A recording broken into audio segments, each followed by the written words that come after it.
Agradecemos a Deus por mais esta oportunidade, né? Nós estudarmos um pouquinho mais a palavra de Deus.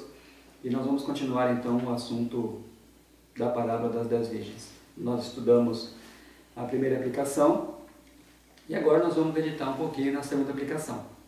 Lembrando o texto da Revista Adventista de 1890, a serva do Senhor escreveu um texto que nos diz assim: algumas vezes tem sido citada a parábola das 10 virgens, 5 das quais eram prudentes e 5 loucas. Esta parábola foi e será cumprida ao pé da letra. Então o que nós estudamos é o foi, né, que foi exatamente do ano de 1798 até 22 de outubro de 1844. Essa é a primeira aplicação da parábola. E será cumprida ao pé da letra. É o que nós vamos estudar agora, que é a segunda aplicação. O texto, continuando, nos diz assim: pois ela tem uma aplicação especial para este tempo. Então, já em 1890, a parábola das 10 virgens já estava tendo uma aplicação especial, né? Na realidade, quando Jesus contou a parábola, ele não menciona duas aplicações. Ele conta a parábola, né? Mas aqui a serva do Senhor, Deus mostrou para ela uma segunda aplicação. Por quê? Por causa da incredulidade da primeira aplicação, né, que nós já estudamos depois de 22 de outubro, né? Aí então foi necessário uma segunda aplicação da parábola das 10 virgens. Então já em 1890 estava tendo uma aplicação especial, né? E quando é que iniciou então essa aplicação? Continuando o texto, ela diz: e como a mensagem do terceiro anjo tem se cumprido e continuará a ser verdade presente até o fim do tempo. Na primeira aplicação, quem eram as virgens da parábola? É todos aqueles que creram, né, entenderam e creram a mensagem do primeiro anjo. Né, e pregaram. Né? Agora, nessa outra aplicação, nessa aplicação especial, é todos aqueles que conhecem a mensagem do terceiro anjo, principalmente o assunto do santuário. Nós vamos ver daqui a pouco o texto que mostra exatamente isso. Tá? Então, essa aplicação especial, ela começa quando? Quando começa também a mensagem do terceiro anjo. E estudando essa mensagem, ou seja, o início da mensagem do terceiro anjo, nós entendemos que ela começou exatamente em 1844. Então, o que nós vamos estudar agora é exatamente essa aplicação especial, né? Ou seja, a segunda aplicação da parábola das 10 virgens. No Grande Conflito, página 342, nos diz assim: a obra de Deus na Terra apresenta século após século uma surpreendente semelhança em todas as grandes reformas ou movimentos religiosos. Então nós temos, né, e compreendemos por esse texto, que a obra de Deus, ela sempre tem uma surpreendente semelhança, né, em todos os movimentos ou reformas. Os princípios envolvidos no trato de Deus com os homens são sempre os mesmos. Os movimentos importantes do presente têm seu paralelo nos do passado, e a experiência da Igreja nos séculos antigos encerra lições de grande valor para o nosso tempo. E quando nós falamos sobre a parábola das 10 virgens, o que nós estudamos na primeira aplicação, ela tem uma semelhança muito grande, né, também na segunda aplicação. É claro que na primeira, a diferença do que nós vamos estudar agora, é que na primeira era baseada em datas, né? Nós já estudamos, foi marcado datas para a volta de Cristo. E depois, nessa aplicação especial, não se marca mais datas, né? Não tem mais como nós marcar, porque depois de 1944, temos vários textos mostrando que não é para marcar datas para nenhum acontecimento a respeito da volta de Cristo. No Grande Conflito 426, nos diz assim: na parábola, as que tinham óleo em seus vasos com as lâmpadas foram as que entraram para as bodas. Estão lendo Mateus 25, né? Quem que entrou para as bodas? As virgens prudentes, que tinham o quê? Óleo, né, nas lâmpadas. Os que com o conhecimento da verdade pelas Escrituras tinham também o Espírito e a graça de Deus, e que na noite de sua amarga prova esperavam pacientemente, examinando a Bíblia a fim de obterem mais clara luz, esses viram a verdade relativa ao santuário celestial e a mudança no ministério do Salvador, e pela fé o acompanharam em sua obra naquele santuário. Todos os que, mediante os testemunhos das Escrituras, aceitam as mesmas verdades, seguindo a Cristo pela fé, ao entrar ele à presença de Deus para efetuar a última obra de mediação e para, no final dela, receber o seu reino, todos esses são representados como estando aí às bodas. Então, os que, na primeira aplicação ali na prova que eles tiveram no dia 22 de outubro, continuaram firmes, eram os virgens prudentes. Por quê? Porque eles tiveram conhecimento do santuário celestial e da obra de Cristo naquele santuário. Ou seja, a passagem de Cristo do Santo para o Santíssimo. Então, essas eram as virgens prudentes da parábola. Tá? E aqui a serva do Senhor vem falando que todos os que, mediante os testemunhos da Escritura, aceitam as mesmas verdades, que verdades? Relativas ao santuário.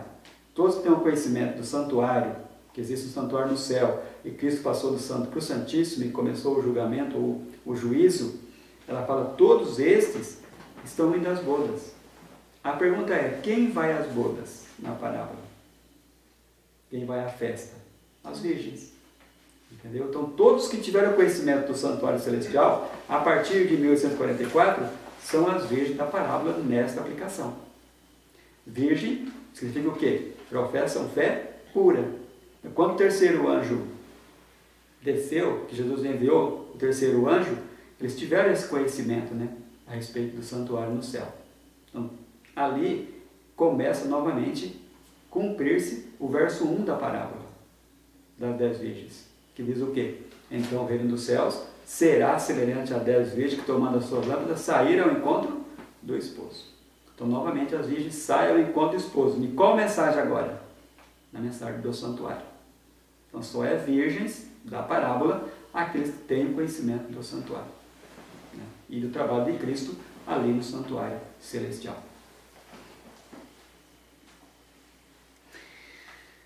Veja o que a serva do Senhor escreveu em 1899. Não devemos firmar-nos na ideia de que estamos salvos por ser membros da igreja, embora não damos provas de ser moldados à imagem de Cristo, embora nos apeguemos a nossos velhos hábitos e teçamos a nossa contextura com os fios de ideias e costumes mundanos. As 10 virgens estão esperando na noite da história da terra. Então veja que ela escreveu em 1899, esse texto está na meditação matinal de 1977, página 52. Que as 10 virgens estavam o quê? Esperando na noite da história da terra. Então esse texto mostra que a parábola estava em cumprimento já em 1899. Todas têm uma vocação, um nome, uma lâmpada, e todas pretendem fazer a obra de Deus. Todas aguardam aparentemente o seu aparecimento. 5, porém, estão desprevenidas. 5 serão encontradas surpreendidas, aterrorizadas, fora do recinto do banquete. E continuando o texto, ela fala: somos representados pelas virgens prudentes ou pelas nécias. Então mostra que estava em cumprimento a parábola das 10 virgens. Em 1900, parábola de Jesus, página 412. As 10 virgens estão esperando na noite da história deste mundo. Então aqui ela repete o texto, né, no parábola de Jesus, que as 10 virgens estão esperando na noite da história deste mundo. 1909, terceiro testemunho seleto, página 309 e 310. Tenho presente aos membros da igreja que o fato de se acharem os seus nomes nos livros da igreja não os salvará. Por isso estai vós apercebidos também, porque o Filho do Homem há de vir a hora em que não penseis. Ide ao vosso repouso, à noite, tendo confessado cada pecado. Assim fazíamos quando em 1844 esperávamos encontrar nosso Senhor. E agora esse evento está mais perto do que quando aceitamos a fé. Estais sempre pronto, à noite, de manhã e ao meio-dia, para que quando se ouvir o clamor, aí vem o esposo, sai-lhe ao encontro, possais, mesmo que sejais despertados do sono, ir-lhes ao encontro com as lâmpadas espevitadas e acesas. Então, em 1909, a serva do Senhor, ela comenta sobre esse acontecimento da parábola. E por esse texto, nós vemos que as virgens já estavam como? Dormindo na parábola, na mensagem. Por quê? Porque ela fala, estai sempre pronto, à noite, de manhã e ao meio-dia, para que quando se ouvir o clamor, aí vem o esposo, sai ao encontro, possais, mesmo que sejais despertado do sono, ir-lhes ao encontro com as lâmpadas espevitadas e acesas. É interessante notar que a serva do Senhor, ela viu que ela não ia alcançar o clamor, porque ela escreveu aqui, né, por isso estáis vós apercebidos, né? E continuando o texto, ela fala, aí vem o esposo, sai ao encontro, possais, ela não se coloca mais junto, né, na época em que ia surgir o clamor da meia-noite. Então mostra isso já em 1909, que as virgens estavam dormindo, ou seja, a dormência em conversa da parábola, no versículo 5, e tardando o esposo, tosquenejaram todas e adormeceram. A partir de 1888, com a rejeição da mensagem da justificação pela fé, as virgens entram nesse estado da dormência. É a tardança da parábola, né? No terceiro seleto, Testemunho Seleto, página 355, ela diz: orgulho e fraqueza de fé privam a muitos das ricas bênçãos de Deus. Muitos há que, se não se humilharem diante de Deus, hão de ficar surpreendidos e desapontados quando soar o clamor, aí vem o esposo. Tem a teoria da verdade, falta-lhe, porém, o óleo nos vasos para as lâmpadas. Então veja que ela cita nesse texto que muitos, quando surgisse o clamor, ia ficar como? Surpreendidos e desapontados. Qual é o significado de dormir, o dormir das virgens, nessa última aplicação da parábola? No comentário bíblico, volume 5, página 1099, diz assim: todos os que esperam o noivo celestial são representados na parábola como estando a dormir por causa da demora da vinda do seu Senhor. Então, na realidade, aqui, o que significa o dormir das virgens? Né? É por causa da demora da vinda do seu Senhor. E no Testemunho Seleto, volume 1, página 224, ela diz assim: o Filho de Deus foi pela segunda vez e orou dizendo: Pai meu, se este cálice não pode passar de mim sem eu o beber, faça-se a tua vontade. E foi novamente ter com os discípulos e encontrou-os adormecidos. Tinham os olhos pesados. Esses discípulos adormecidos representavam a igreja a dormir, ao aproximar-se o dia do juízo de Deus. É um tempo de nuvens e espessa escuridão. Quando achar-se dormindo, é por demais perigoso. Então veja que ela cita a experiência de Jesus ali no jardim, né, quando ele foi orar, né, e pediu para os discípulos que vigiassem com ele. Ele foi lá, voltou, como que estavam os discípulos? Dormindo. E aqui pela segunda vez ele fez a mesma coisa e encontrou eles adormecidos. Ela fala que esses discípulos adormecidos representa a igreja a dormir-se em que ocasião? Ao aproximar-se o dia do juízo de Deus. O dormir das virgens na primeira aplicação foi o quê? Não entender por que Jesus não tinha vindo no dia 18 de abril. Né? Esse foi o dormir das virgens na primeira aplicação. E o dormir das virgens agora? Ela vem falando que as virgens estão dormindo ao aproximar-se o dia do juízo de Deus. Então existe alguma mensagem ainda nesta época do texto que as virgens não compreendiam. Faltava ainda entender alguma mensagem.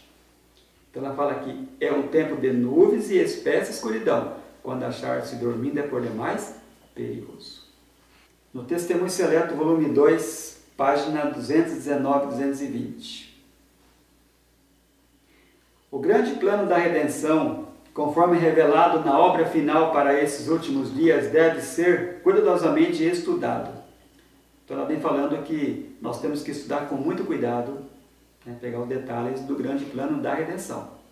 Né, a nossa salvação, o trabalho de Cristo, né, em nosso favor hoje no santuário Senhor, nós temos que estudar ele com muito cuidado. As cenas relacionadas com o santuário celestial devem de tal modo impressionar o espírito e o coração de todos, que estes sejam capazes de impressionar também a outros. Todos precisam compreender melhor a obra da expiação que está sendo efetuada no santuário do céu. O que falta, ou o que faltava ser entendido a respeito da obra de Cristo no santuário? Uma melhor compreensão, né? E o texto continua dizendo assim: quando esta importante verdade for reconhecida e compreendida, os que a abraçarem trabalharão de acordo com Cristo, a fim de preparar um povo que esteja em pé no grande dia de Deus, e seus esforços serão bem-sucedidos.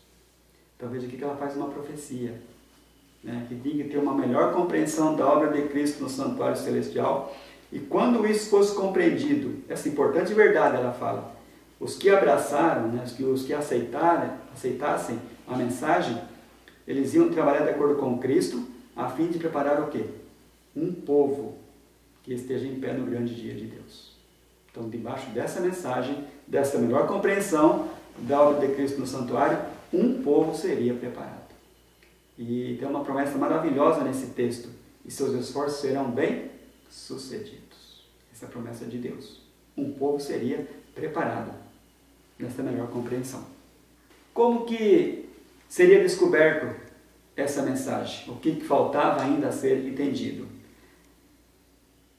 No mesmo livro, na página 220 do Testemunho Seleto, volume 2, diz: pelo estudo, meditação e oração, o povo de Deus será elevado acima do nível das ideias e sentimentos comuns e terrenos e posto em harmonia com Cristo e sua grande obra de purificação no santuário celestial. Então seria, de que maneira, né, que o povo de Deus seria elevado acima dos níveis das ideias e sentimentos comuns? Pelo estudo, meditação e oração. Sua fé o seguirá até dentro do santuário, e seus adoradores na terra terão o cuidado de passar em revista a sua vida, aferindo seu caráter pelo grande padrão de justiça. Então, quando essa melhor compreensão ocorresse, né, que fosse descoberto a obra de Cristo no santuário celestial, ou seja, uma melhor compreensão, diz que os que entendessem a mensagem ia ter a preocupação de fazer o quê? Passar em revista a sua vida, né? Fazer um exame na sua vida, aferindo o seu caráter pelo grande padrão de justiça. Descobrirão seus próprios defeitos, diz o texto, e reconhecerão também que necessitam do auxílio do Espírito de Deus, a fim de estar habilitados para a grande e solene obra do presente tempo, que Deus impôs aos seus embaixadores. Então nós vemos aqui que quando essa mensagem fosse compreendida, uma melhor compreensão, o povo teria cuidado de passar em revista a sua vida. Veja como que é muito importante essa melhor compreensão, né, com o povo de Deus. Nós sabemos que no dia 22 de outubro, Cristo passou do santo para o santíssimo, no santuário celestial. Iniciou o quê? O juízo. Conforme está lá em Daniel, né, no capítulo 7, Daniel teve essa visão, né, de que o Filho do Homem se dirigiu ao ancião de dias. Sabe que o ancião de dias é Deus Pai, né? E Cristo então passa do santo para o santíssimo e começa ali o juízo. E começou o julgamento, ou o juízo, por quem? Pelos que primeiro viveram na terra. Essa era a compreensão que eles tiveram ali em 1844. Qual que seria essa melhor compreensão? Meditação Matinal de 1977, página 54, a serva do Senhor, Deus mostrou para ela um grupo de pessoas. Veja qual era a mensagem, né, que Deus mostrou para ela que esse grupo estava pregando. Foi-me apresentado um grupo de pessoas. Seus olhos estavam voltados para o céu e estavam-lhe nos lábios as palavras do seu mestre. O que vos digo, digo a todos, vigiai. Preste bem atenção nesse texto, do que ela está se referindo. Deus mostrou para ela um grupo de pessoas, né? E qual era a mensagem que esse grupo estava pregando? Vigiai. Aonde nós temos o vigiai na parábola de Mateus 25? É exatamente o versículo 13. Depois que Jesus conta a parábola das 10 virgens até o versículo 12, no versículo 13 ele fala: vigiai, pois, porque não sabeis o dia nem a hora da vinda do Filho do Homem. Então esse grupo que Deus mostrou para a sua serva, eles estavam pregando o vigiai. Continuando o texto diz: o Senhor insinua que haveria uma demora antes de raiar finalmente a manhã, mas não queria que eles dessem lugar ao enfado, nem atenuar sua diligente vigilância pelo fato de amanhã não despontar para eles tão cedo como esperavam. Então veja, ela vê o grupo pregando vigiai, em seguida vê o quê? Uma demora antes de raiar finalmente amanhã. Não podemos confundir essa demora com a tardança da parábola. Por quê? Porque a tardança da parábola, ela se encontra no versículo 5. A tardança, ela é antes do clamor da meia-noite. E esse grupo está pregando o quê? Vigiai. Para pregar o vigiai tem que estar o quê? Despertos, acordados. O que desperta as virgens? É exatamente o clamor. Então nota que ela vê esse grupo pregando o vigiai, sinal de que o clamor já tinha surgido. E depois da meia-noite, depois que esse grupo começa a pregar o vigiai, é que Deus mostra para ela: o Senhor insinua que haveria uma demora antes de raiar finalmente amanhã. Então essa demora é depois da meia-noite, ou seja, depois do clamor, ou depois do grupo estar desperto. É interessante notar, por esse texto, essa pregação do vigiai. O que ocorreu em 1976? Agora eu vou comentar um pouquinho a história, o surgimento do grupo, pregando a mensagem do vigiai. No Adventismo em geral, tanto na Reforma como na Igreja Adventista, a pregação da vida como ladrão, o conhecimento que tinham na época, era que a vinda como ladrão era a mesma vinda em glória.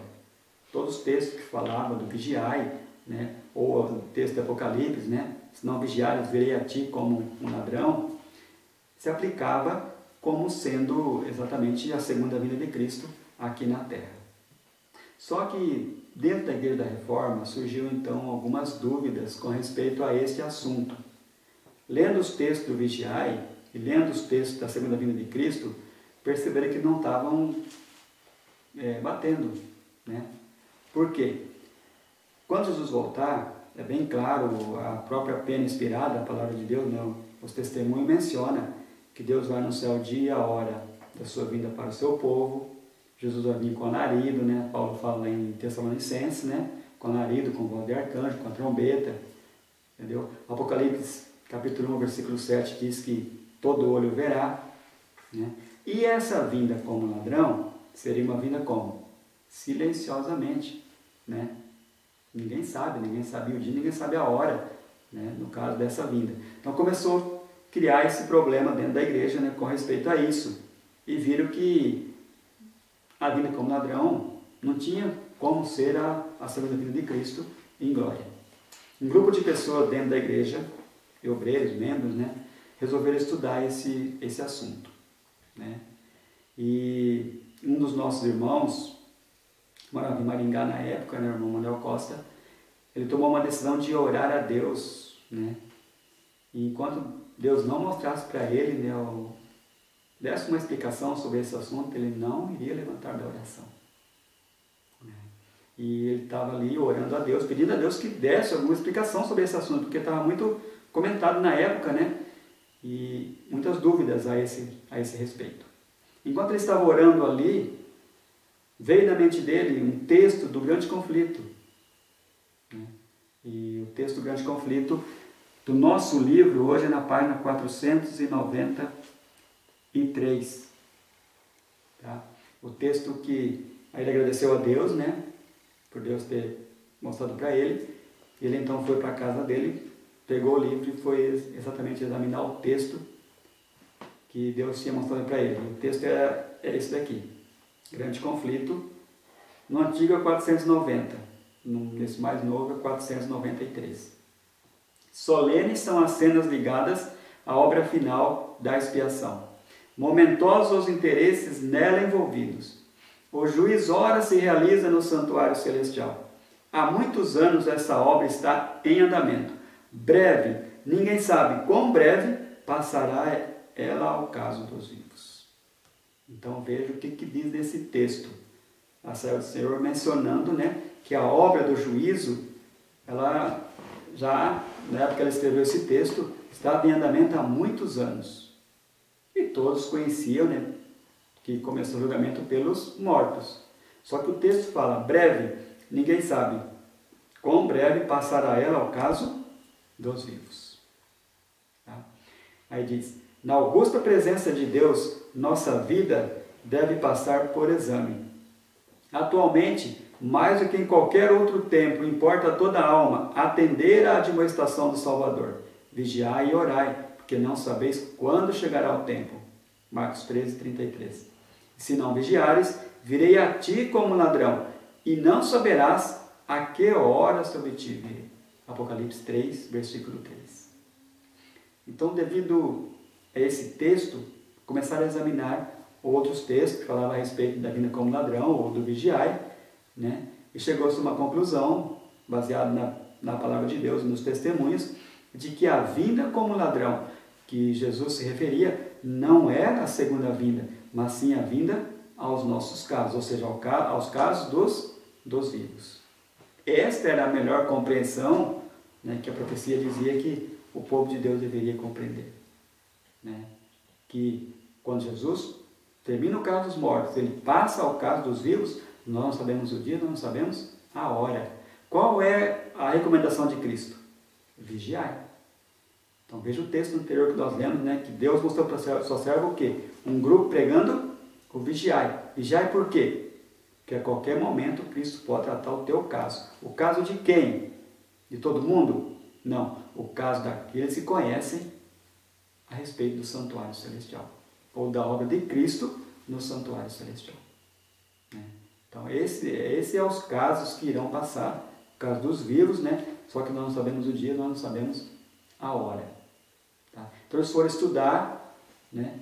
E então começou a ser essa pregação na igreja dessa mensagem. A princípio a Igreja da Reforma, ela até aceitou aqui no nosso país, por exemplo no Brasil, né? Mas quando chegou fora na Conferência Geral, a pergunta foi, mas de onde veio essa mensagem? Né? Aí eles comentaram, foi um grupo lá no Brasil que estudando descobriu isso. E eles falaram, então não pode ser pregado.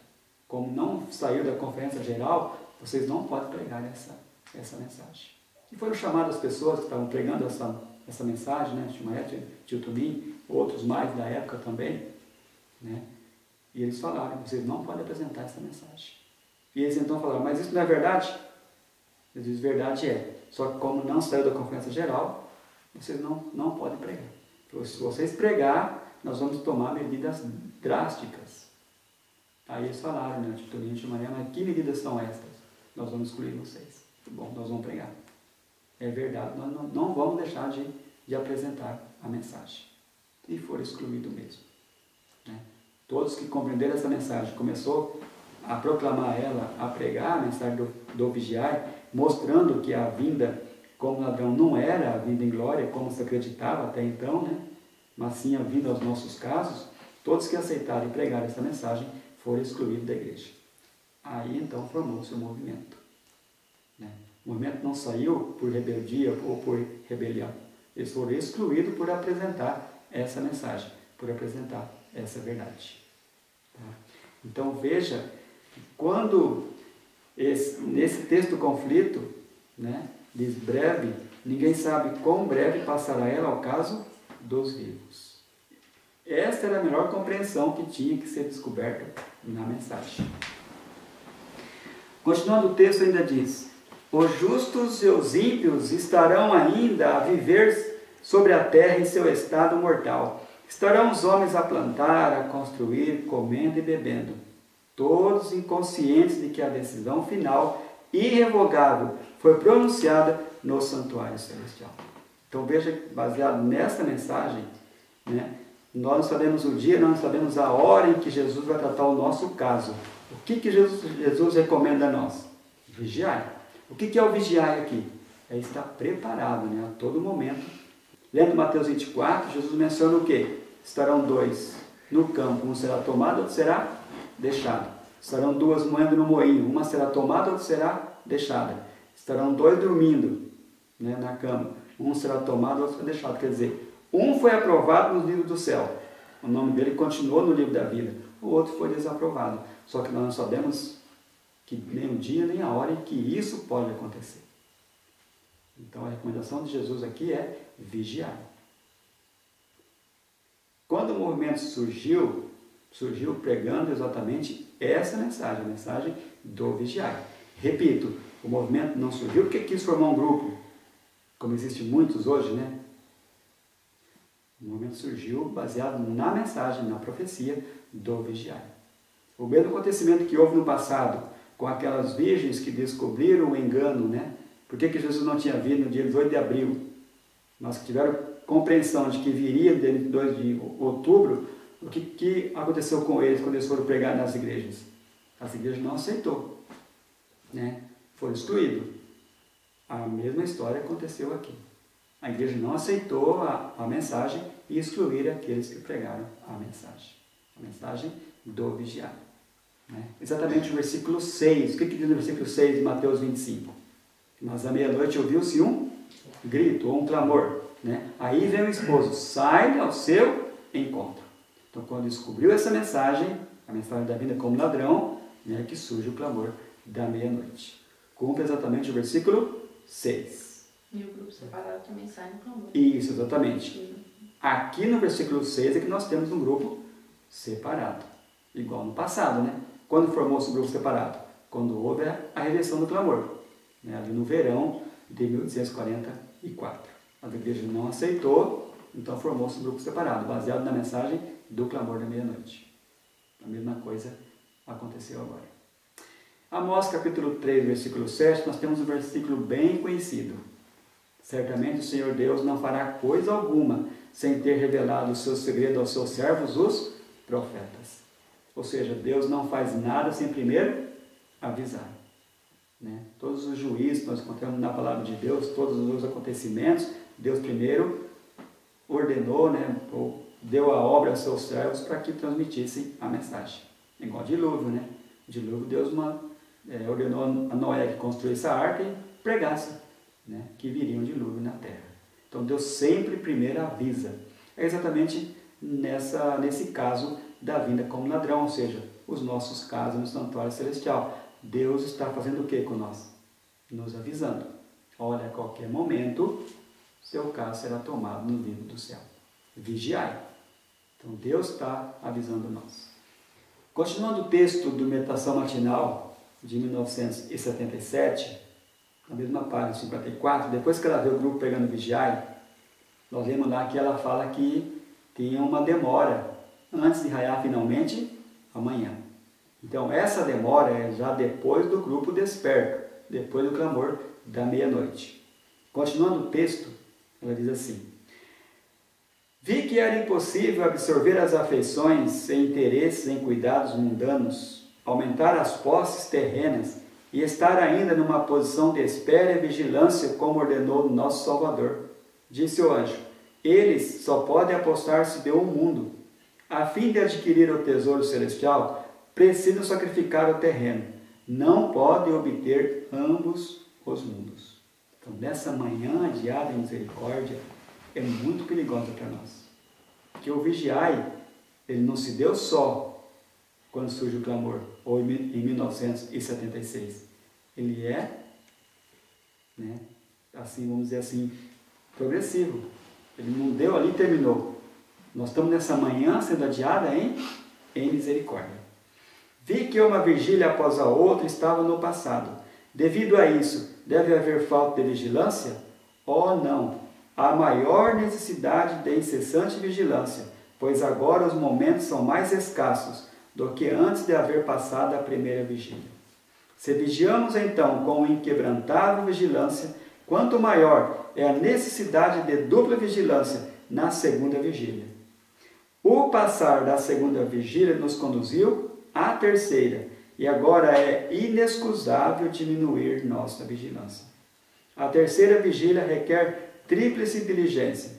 Impacientar-se agora seria perder toda a nossa fervorosa e perseverante vigilância até aqui. A recusa, a longa noite de tristeza é probante, mas amanhã é adiada em misericórdia, porque se o Mestre viesse, muitos seriam achados desprevenidos. A recusa de Deus em permitir que seu povo pereça tem sido a razão de tão longa demora. Então, por que dessa demora antes de raiar finalmente amanhã? Aqui o texto está bem claro, né? E nos diz que é a recusa de Deus em permitir que seu povo pereça. Será que se Jesus tratasse o nosso caso hoje, nesse momento, nós seríamos aprovados? É isso o que torna amanhã demorada.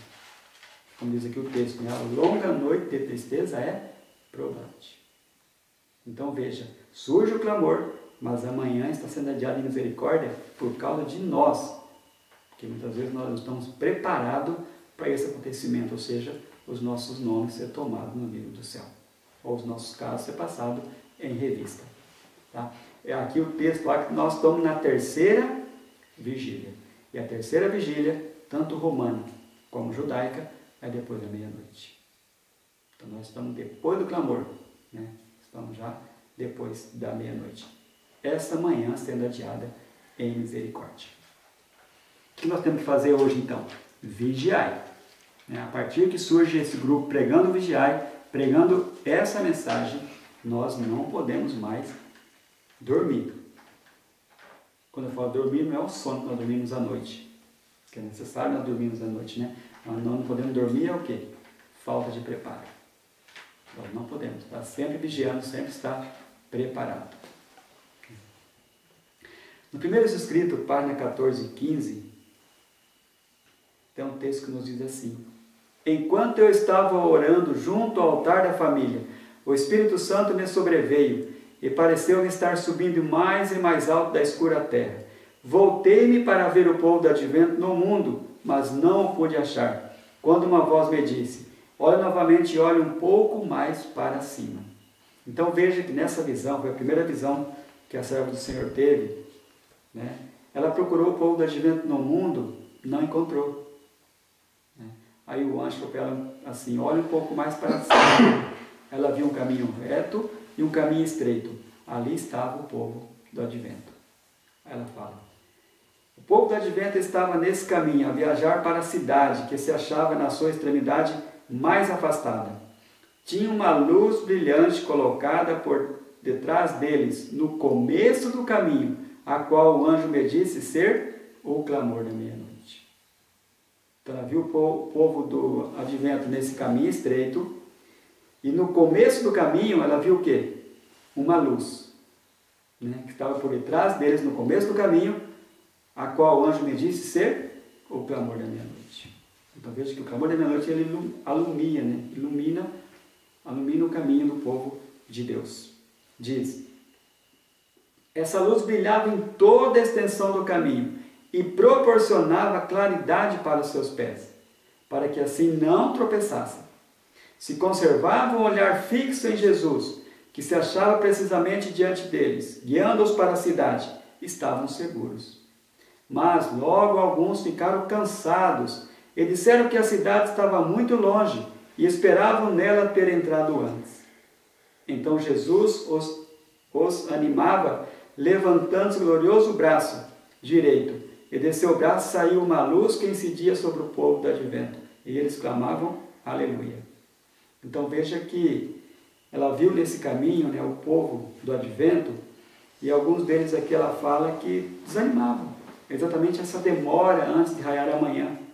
Muitas vezes as perplexidades da vida, né, a gente acaba até desanimando. Mas aqui ela fala que Jesus levantava seu glorioso braço direito, né, e de seu braço saiu uma luz que incidia sobre o povo do advento. E eles clamavam aleluia. Ou seja, Jesus enviava uma mensagem, né, de animação, de conforto, de esperança, e o povo novamente se animava. Agora continuando o texto. Outros temerariamente negava a existência da luz atrás deles e dizia que não fora Deus quem os guiara tão longe. Veja que situação, irmãos. Uns desanimava, Jesus ia lá, animava de novo eles, né? Outros, temerariamente, negavam a existência da luz. O que era a luz no começo do caminho? Lembra? O clamor da meia-noite. Negavam a existência do clamor. Diziam que isso não foi clamor coisa nenhuma. Né? O que ocorria com esses? A luz atrás deles desaparecia, deixando-lhes os pés em densas trevas, de modo que tropeçavam, e perdendo de vista o sinal e a Jesus, caiu do caminho para baixo no mundo tenebroso e ímpio. Então vejam, irmãos, que esses que negavam a existência da luz, que era o clamor da meia-noite, caíam do caminho para baixo. Eles não permaneciam mais no caminho. Né? Aqui fala que os seus pés ficavam em densas trevas. Perdi de vista o sinal e perdi de vista quem? A Jesus. Porque essa luz, o sinal, era o clamor da meia-noite. Né? E Jesus, essa luz, ela brilhava em toda a extensão do caminho, até Jesus. Então são duas classes aqui que nós encontramos já depois do clamor. Né? Duas classes ela aqui vem mencionando. Alguns que se desanimavam, mas ouviam uma mensagem de conforto, se animavam novamente, né? E a outra classe descria da mensagem. Foi o que ocorreu exatamente na primeira aplicação. Quando passou o dia 22 de outubro, Jesus não veio, houve uma descrença muito grande. Né? Lá nós lemos o texto, bom lembrar, né, de que quem que negou? Algumas pessoas tinham tido alguma experiência na mensagem. Pessoas tinham compreendido, pregar na mensagem, é que descreram depois. Né? Tinha apenas diz o texto, uma humildade aparente. Né? Para parecer pessoas ser humildes, mas descreram da mensagem. E lemos o texto lá, na primeira aplicação, no finalzinho, que ela viu uma porta fechada ali em 1944. Era isso que eu ia perguntar. Lá teve uma porta fechada. E nessa segunda aplicação já teve outra porta fechada? Olha, é como nós lemos no texto do grande conflito, sempre há uma semelhança, né, como nós lemos lá em todos os movimentos, né, há uma surpreendente semelhança. Descrer da mensagem hoje é muito complicado. Descrer do clamor. Né, pessoas que compreenderam essa mensagem, pregaram essa mensagem, tinham certeza de que era de Deus e hoje dizer que é do diabo ou dizer que não foi clamor coisa nenhuma, é muito complicado a situação da pessoa. Nós não podemos julgar, né? Mas pelos textos que Deus mencionou, a gente sabe que a situação dessas pessoas não é boa. Não é boa. Por quê? Porque rejeitaram a luz. É o que diz aqui o texto. Outros, temerariamente, negavam a existência da luz. O que era a luz?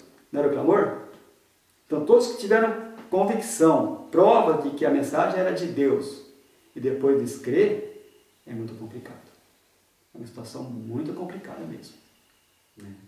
Então veja a importância de nós compreendermos esse assunto, compreendemos o clamor da meia-noite. Nós não podemos jamais dizer que não é de Deus, ou querer aplicar como as pessoas do passado aplicavam. Lá ela diz, depois de 22 de outubro, que alguns aplicavam o clamor para o futuro, outros para o passado. E nós passamos por essa mesma experiência depois de ter surgido o movimento. Né? Vários grupos, né, saíram pregando isso, que não, o clamor vai vir daqui a dominical. Ou o clamor foi no passado. Entendeu? Então a mesma experiência que houve no passado também está acontecendo na nossa época hoje. Com essa demora antes de raiar finalmente amanhã, muitas pessoas têm desanimado. Muitas pessoas têm desanimado e voltado atrás. Então descrer de uma mensagem, descrer da luz que está brilhando, né? É muito complicado. Terceiro testemunho seleto, página 333. O Espírito de Deus contende ainda com muitos. O tempo dos destruidores juízo divino é o tempo de graça para os que não tiveram a oportunidade de conhecer a verdade. O Senhor para eles olhará com amor.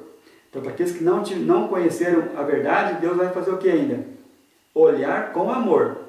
Olha o texto. Comove-se-lhe o coração compassivo.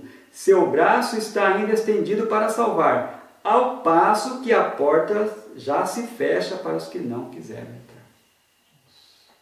Então tem uma porta fechada, né? Que por esse texto aqui, ela se fecha para quem? Para quem tem o conhecimento, para aqueles que conheceram a mensagem. Então ela se fecha antes do que aqueles que não tiveram conhecimento. Né? O mundo, as pessoas do mundo ainda vai ter a oportunidade de conhecer. Né? Mas para nós conhecermos essa mensagem, conhecemos o vigiai, conhecemos a vida como ladrão, né? A porta da graça fecha antes. Em Mateus capítulo 25, versículo 13, Jesus termina a parábola dizendo o quê? Vigiai, pois, porque não sabeis o dia nem a hora em que o Filho do Homem há de vir. Que vinda é essa? Exatamente a vinda como ladrão. Nós não sabemos o dia, nós não sabemos a hora em que Jesus vai tratar os nossos casos. Essa vinda que Jesus aqui menciona não tem nada a ver com a vinda em glória. Porque a vinda em glória, o povo de Deus vai saber o dia, vai saber a hora, como diz lá no grande conflito, né? Deus vai ter anunciado o dia, a hora da vinda de Cristo para eles, né? E todo olho verá. Apocalipse capítulo 1, versículo 7. Então essa vinda que Jesus menciona aqui em Mateus 25 é exatamente a vinda aos nossos casos. E qual é a recomendação de Jesus? Vigiai. Né? Jesus comparou essa vinda como ladrão exatamente o que ocorreu nos tempos de Noé. Noé terminou a arca e qual foi a ordem de Deus para Noé? Entra na arca. Ficou quantos dias ainda sem chover? 7 dias. Aquele povo ali fora que ficou fora da arca não sabia que seu destino estava encerrado. Né? Ficou 7 dias sem chover e eles ficaram zombando, né, de Noé.